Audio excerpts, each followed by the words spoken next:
What is up? Alright. I realize that there hasn't been a proper makeup tutorial on my channel in, about 7 months? Whoops!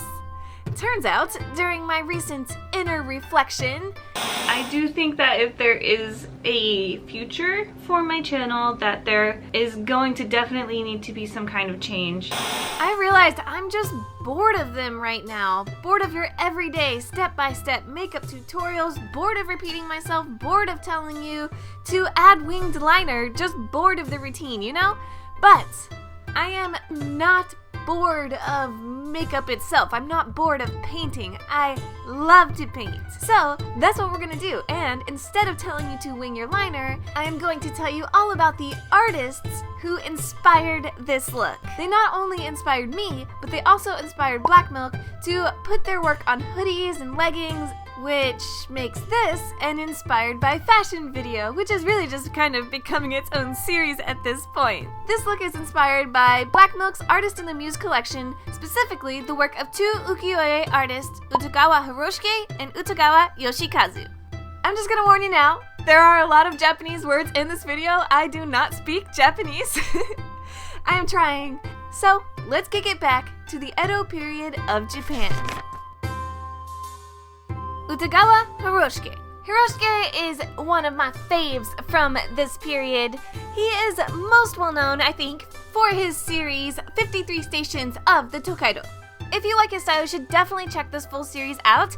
It is full of views along the Tokaido Road. Beautiful landscapes, travelers, common Japanese sights and people that you would see along this road in the 1800s.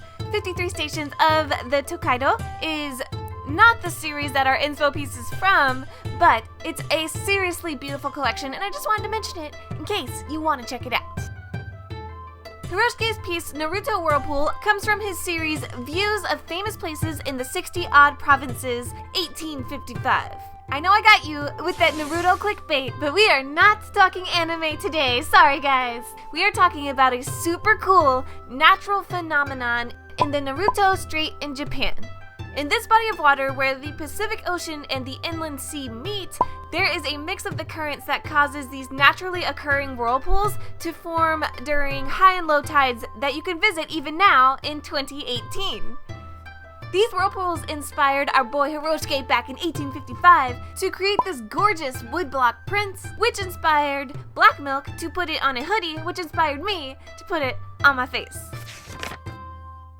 Our other artist today came a little bit after Hiroshige, kind of on the tail end of the Edo period. His name is Utagawa Yoshikazu, and he made this legendary Thunder God piece. The full name of the Thunder God is... Okay, wait, I'm gonna butcher this. Minamoto no Mitsunaka Sumiyoshi Sando Mojigen, which means, hopefully, apparition of the Thunder God, aka that dragon right there, at Sumiyoshi Shrine, self-explanatory, before Minamoto no Mitsunaka, an IRL samurai from the Heian period. Okay, let's circle back for just a second. That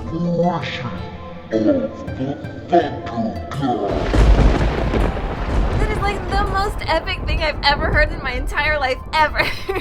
Yoshikazu had a bit of a dual style when it came to the subject of his artwork.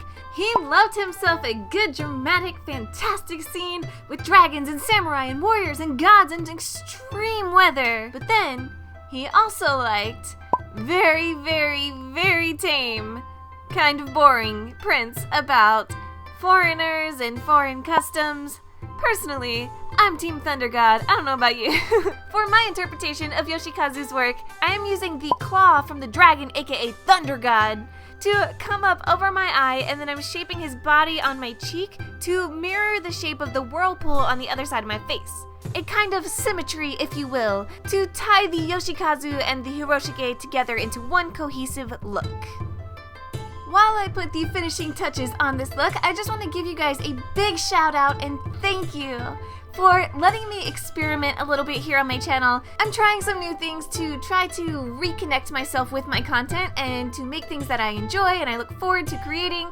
It has honestly been such a freeing feeling to not feel locked into a certain style of content, like, you know, like just instructional makeup tutorials or whatever, and I'm just super excited for our future together and all of the refreshing new content that we have coming soon.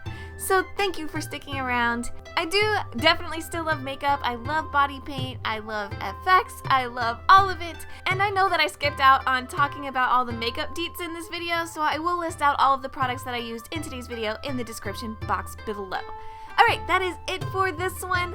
Thank you so much for watching. I'll see you next time. I love you guys so much. Alright, I love you guys. Bye!